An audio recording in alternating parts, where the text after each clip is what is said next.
When it came time to decide on the cover for the Beatles' debut album, producer George Martin suggested the title Off the Beatle Track. His vision included a photo taken at the nearby London Zoo in front of the insect house. Paul McCartney even sketched a few rough ideas for the design. Martin recommended theatrical photographer Angus McBean, a colleague he had worked with before. Interestingly, although John Lennon had attended art school, it was usually Paul who took the lead on the band's visual concepts. However, the London Zoo rejected the idea, and the album title was dropped. Still fond of the name, Martin later reused Off the Beatle Track for his own 1964 album of instrumental Beatles covers. Around the third week of January 1963, the band had their first session with McBean at his home studio in London. They wore new velveteen stage suits in a dark mauve color. One image from that shoot would later appear on the Beatles' Hits EP in the UK and on Introducing the Beatles in the US, although the American label VJ mirrored the photo.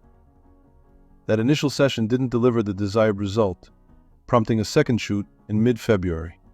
This time, McBean met the band at EMI's headquarters at 20 Manchester Square. Recalling the session, he said, "As I entered, I looked up the stairwell and saw someone peering over the banister. I asked if the boys were there and was told yes. I said, 'Great, have them look down and I'll shoot from here.'" Lying on his back with a simple portrait lens, McBean captured what would become one of the most iconic images in pop culture.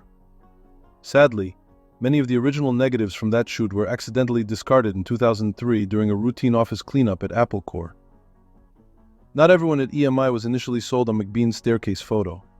On March 5, EMI staff photographer John Dove captured additional promotional shots of the band around EMI House. Some featured figures like George Martin, Dick James, and manager Brian Epstein. Dove also experimented with playful setups, like the Beatles interacting with a parking meter at Montague Place and leaping off the steps at Abbey Road.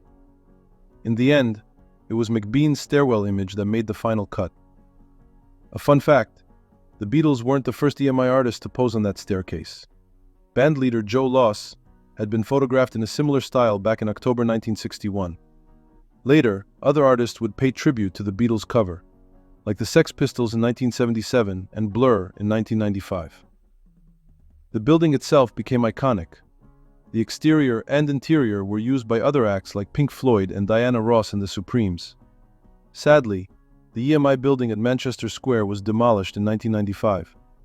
Due to the cover's fame, the original staircase was carefully dismantled and reconstructed at EMI's new headquarters. Variations of McBean's photos were later used for The Beatles No. 1 EP, the Red Album 1962-1966. The original Please Please Me Vital came in a laminated sleeve with a polythene-lined inner, which included an advertisement for Emitex's cleaning cloths. The liner notes were written by Tony Barrow, the band's press officer. And that's the fascinating story behind one of rock history's most recognizable album covers.